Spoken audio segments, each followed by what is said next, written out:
Alrighty, everybody. So, welcome to this special late night edition of the Dan Dawson Show. So, I did early one this morning. I just kind of had some stuff on my mind. I was watching for those of you who've watched the History Channel, where they're talking about the mob, and I've been around, and I know guys. I'm almost 50. I know guys 20 years older than me. Old Italian guys. Old guys who I'm not going to say their names, right? Let's just say Michael Francis. They've been to his wedding. They've been to weddings of mob bosses who got married. And their sons and their kids. And they know all these people and they can call all these names. But it really got me to thinking. The difference between the Italian community and the black community is that when you talk to these guys, and you sit down and you personally talk to them, the Italian mobsters are well known for not accepting blacks into the Italian lifestyle. And like I had one mob guy tell me that it wasn't a race thing. It's like if you don't conform to our way of life, we don't accept you. So I get that. I was very well accepted. No mob shit going on over here, right? So don't even think it. No mob stuff at all. But accepted enough to where I could, sit down and talk with them. If I call, they'll pick up the phone. We'll talk. I've had them, sitting out in my backyard in the morning drinking coffee. Been to their houses, stuff like that. Just stuff like that. But I was watching this Michael Francis video.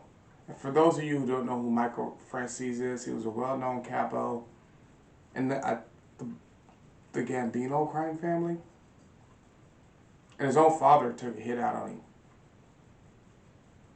And they asked him, hey, well, what do you think about that and how do you feel about that? And he's like, well, you got to understand when you're in that lifestyle, that comes with the territory.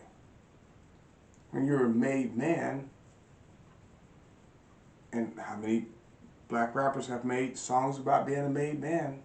Tupac made one. Loved it. Watched the video all the time. But there's a certain result that comes with that lifestyle that Italian mobsters were willing to take. The new generation, I don't know. But men like John Gotti, Michael Francis, his father, guys that I know, like I said, and I won't mention their name. You'd be surprised how many mobsters are here in Washington State, Seattle. You'd really be surprised.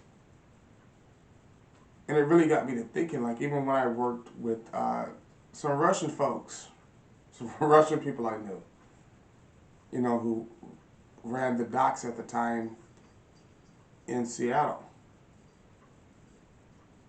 They were more than willing to pay the price for what came with the lifestyle and not complain about it.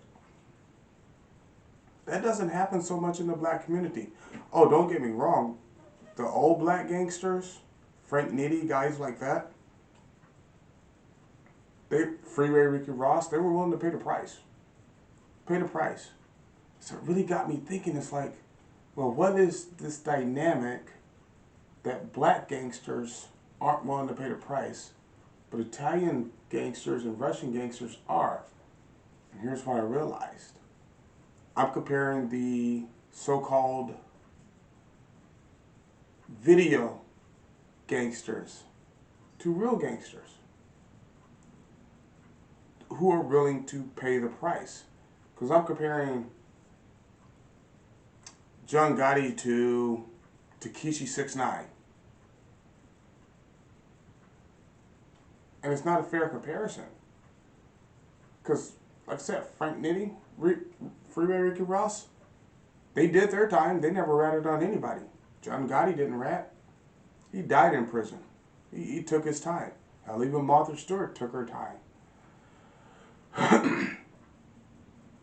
So it really got me thinking, maybe it's not so much a race thing as a culture thing. Because those old men that I sit down, like I said, I have coffee with, I have cigars with, and they try to get you to smoke these cigars. Oh my God. Very expensive cigars, right? And they make you smoke them.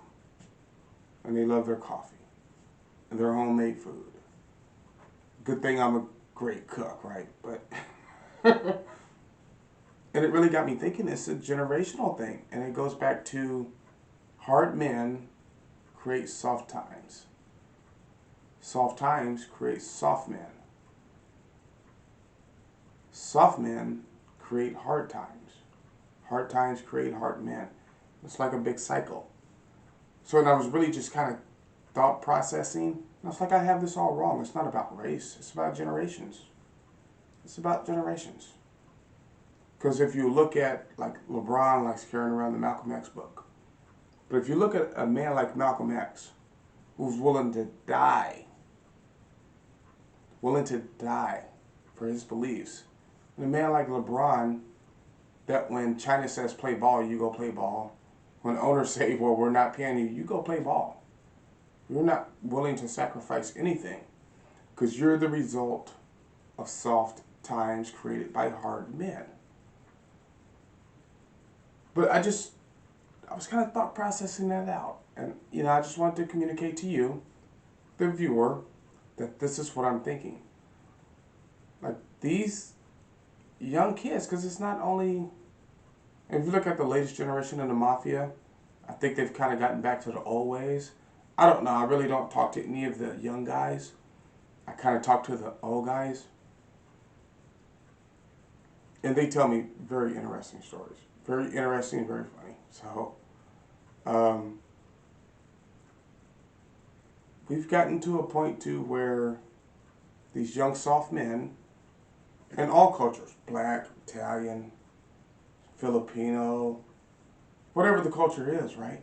Forget about it. They all talk about the same young stuff. And they're all soft. Because you're not going to have anybody anymore like the Mayo crew.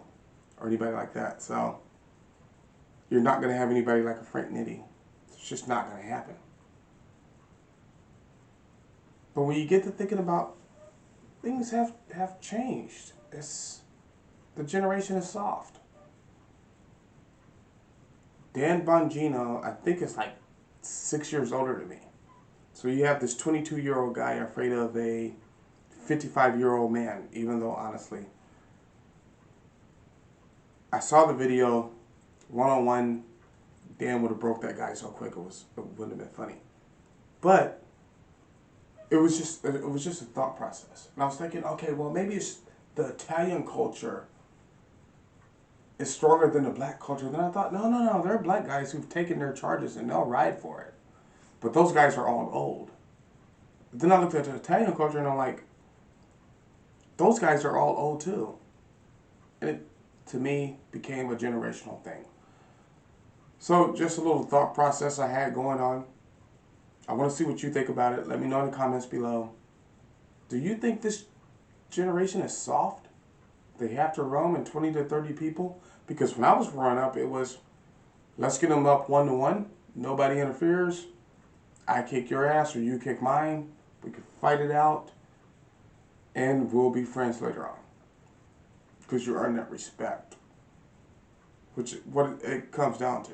It comes down to respect. So thank you, ladies and gentlemen, for putting up with my little midnight rant. Maybe I'll start doing a few more midnight rants. But thank you. I appreciate it. Hope you enjoyed this episode of the Dan Dawson Show. Even more importantly, I hope it put some thoughts into your mind about what's going on in society. So, thank you. Appreciate it. Have a lovely day.